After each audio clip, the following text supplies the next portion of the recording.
What's up, YouTube? My name is Jason, and this is my take. And I'm back, and today we're gonna do our end of month quick reviews for the month of January. And in these videos, I just go through some albums pretty quickly that I didn't get to review for the month of January. There are only 6 in this video, so we're gonna just run through those. And yeah, let's not waste any time. Let's just get right into it. The first album on my list is the new 2 Chainz EP, $1 Million Worth of Game. Honestly, it's just good to hear some more 2 Chainz. Like, he's one of those guys that, we don't talk about as like one of the best rappers, but he has a great catalog, especially his last 2 albums in Pretty Girls Love Trap Music and Rapper Go to the League.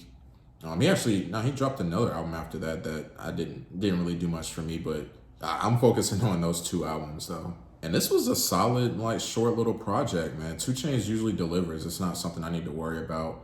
Some solid features from 42 Dugg, Ty Dolla $ign as well. And we have typical 2 Chainz, like on that 2 Chainz flow with some funny bars. Flows were great. Like, I enjoyed this thing. There was dope production on this thing and some good use of sampling. I love the sample for the I Can't Go For That song, for the song I Can't Go For That. All around, no complaints on this. 6 tracks, like 2 Chainz got in, got out, and did what needed to be done. Next on my list is the new NLE Choppa album, Me Versus Me. This was not bad. I didn't really have expectations going into this thing. I'm not really big on NLE Choppa, not too familiar with him, but the few songs I heard prior to this, it was just whatever, didn't really do anything for me.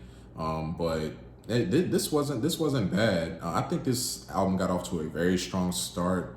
NLE Choppa had a lot of energy. The beats were just they were bangers, like to start this thing.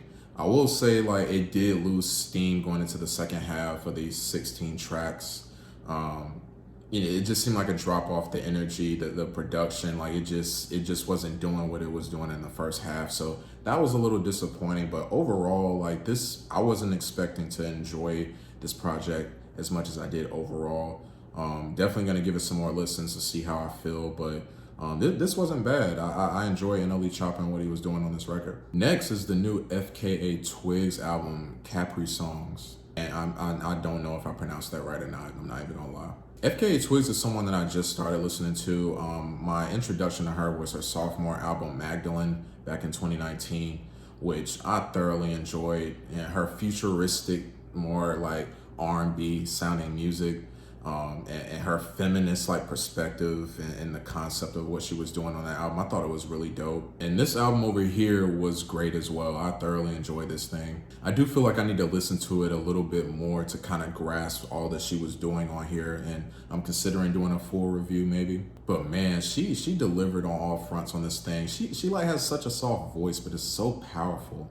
And overproduction that blends elements of R&B, pop, and even some drill on here as well. So I'm becoming an FKA Twigs fan for sure. And her space of electronic music and her versatility in terms of the type of production she can go over, as well as her content. Like, she all around is an amazing artist, and I've been enjoying what I've been getting for her over these past couple of projects. Next is the new project from A Room Full of Mirrors called Moneybags.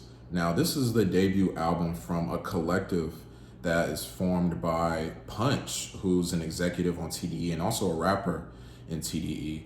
I had come across this from a channel on YouTube, Dead End Hip Hop, shout out to them, that reviewed this project. And I didn't know anything about this. I didn't know what to expect. From the album cover, it seems like there are a lot of people in this group, but yo, like, this thing goes hard. I'm not going to be able to really decipher who's who in this group because there's so many people, but they all bring their own flavor and style and energy to this thing, and the chemistry is there. I don't know if they've made any projects before this or not, but they've been working together for a while, and they fit well together on these 8 tracks. The production, from top to bottom, this thing bangs. So I'm curious as to what the future holds for this group and what they're gonna do moving forward, and what Punch's vision is for A Room Full of Mirrors, but I definitely enjoyed this thing. Next is the Boldy James and the Alchemist project, Super Tecmo Bowl. Now, These guys dropped this back in December, and this is their second. This is their second album of the year. If you guys didn't watch my top 10 rap albums of 2021, their album Bo Jackson was number 2 on my list. And they just dropped another one. Seems like maybe some leftovers or maybe just another album, because honestly, had they dropped this earlier or maybe before Bo Jackson, I don't know what my list would have looked like, because this one is just as good. Shorter with 9 tracks, but Boldy is just in a pocket once again. Like, him and Alchemist just have a chemistry that can't be explained. It just works. As long as these two keep making projects together, I'm a happy man. Like, this was great. It's funny because Nas and Hit Boy dropped the second album that was also amazing, and they were number 1 on my list. And then the combo at number 2 drops another one as well in December. Like, I thought that was pretty funny when I think about it, but I'm satisfied nonetheless. And lastly, I wanted to mention the season 5 soundtrack for Insecure that was curated by Issa. You know, I'm a sad man that one of the greatest shows of all time, in my opinion, has come to an end. But one thing that I always loved about this show was the music. And Issa Rae has great taste. She puts these playlists together, and she, you know, is a part of the music that is picked for this show. And there were so many dope songs on this thing. You had R&B tracks, you had hip hop tracks, you had more poppy tracks. You know, you had people like Duckworth on this thing, Thundercat, and you know, it felt really good. Like the songs always fit moments on the show, but just as a project itself, as a playlist, like, it really was solid. Like I could just put this on shuffle or just play it and do work or just chill, and it feels good. And I'm getting many different types of music and different types of sounds. So big shout out to Issa Rae, not only for an amazing show, but just great music that we got through these 5 seasons. So you guys should definitely check this out, and the songs if you haven't. But yeah, guys, that wraps up the end of month quick reviews for January. Tell me what you guys thought of these projects. What projects did I miss for January? Let me know in the comments. And thank you guys so much for watching and tuning in for another week of Jason's Take. Of course, I got more videos coming for you guys next week. Saba drops on Friday, and I'm super excited about that. Definitely gonna be doing a review of that. And we'll see what else comes out and what we're gonna be doing.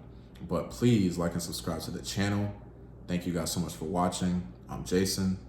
This has been my take, and I'll see you guys next time.